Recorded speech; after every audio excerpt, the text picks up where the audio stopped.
ठीक है, इस वीडियो के अंदर हम लोग डिस्कस करेंगे जो हमारी इस माउंटिंग से रिलेटेड रहेगी थी, जिसमें था maintaining the integrity of the file system using the Linux command like fsck, फिर ये एक्सटर्नल टू, फिर ये हमारे पास जितनी भी फाइल्स है ना, अब ये हम लोग जो है इनको रन करके देखते हैं इस वीडियो के अंदर। उसके बाद हम लोग अपना नेक्स्ट टॉपिक जो है वो स्टार्ट करेंगे। ठीक है, होप सो सुबह तक हमारी ये आउटलाइन जो है काफ़ी हद तक क्लियर हो जाए। चलें, इस कमांड को रन करने के लिए, यानी फाइल सिस्टम इंटेग्रिटी कमांड है, इनको रन करने के लिए सबसे पहली कमांड थी fsck। तो उसको रन करने के लिए, ये बेसिकली चेक करने के लिए, यानी फाइल सिस्टम चेक करने और उसको रिपेयर करने के लिए यूज़ होती है। तो उसके लिए मुझे क्या लिखना पड़ेगा? सबसे पहले मुझे सूडो लिखना पड़ेगा। अब ये जो फाइल सिस्टम इंटेग्रिटी वाली कमांड है जो हम करने लगे हैं, इन सब में हमें सूडो और लास्ट में dev sda1 जो है ये ज़रूर लिखना पड़ेगा।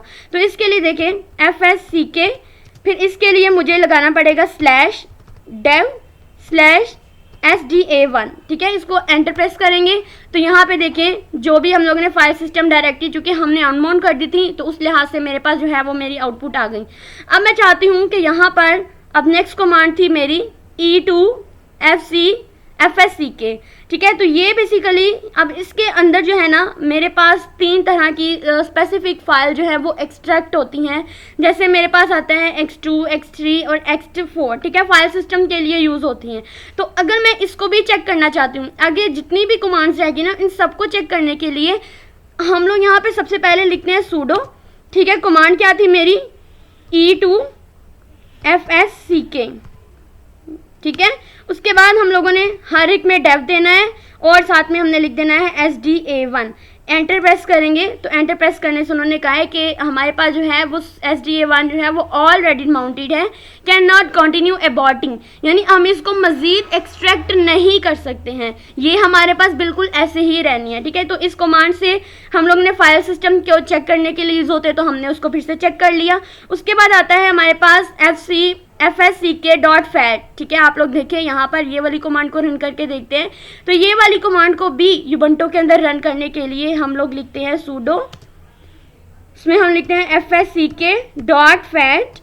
ठीक है, फिर हम लोगों ने लिखना है dev sda1। ठीक है, एंटर प्रेस करेंगे तो ये डायरेक्टरी भी फाउंड नहीं है। अब ये डायरेक्टरी यहाँ पे फाउंड इसलिए नहीं है क्योंकि हम लोगों ने हर चीज़ को अनमाउंट कर लिया है।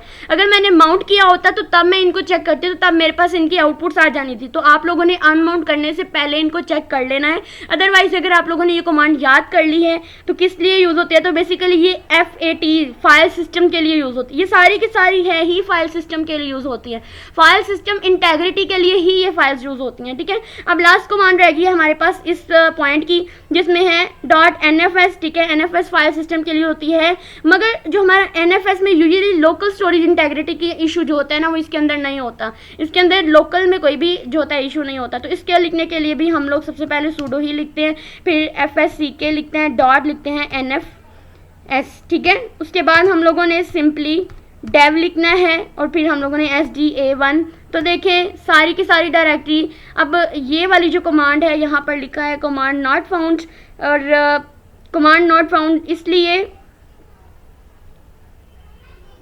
क्योंकि अच्छा ये कमांड फाउंड नहीं होगी क्योंकि इससे पहले मैंने आप लोगों को बताया कि ये इसमें यूजुअली हमारी लोकल स्टोरेज या एक्सटर्नल ड्राइव का कोई इशू नहीं होता है। तो इसके लिए हमें इस कमांड को हमारे यूबंटू ने रिजेक्ट कर दिया हुआ है। ठीक है, इस कमांड का हम लोग यूज़ नहीं करते हैं।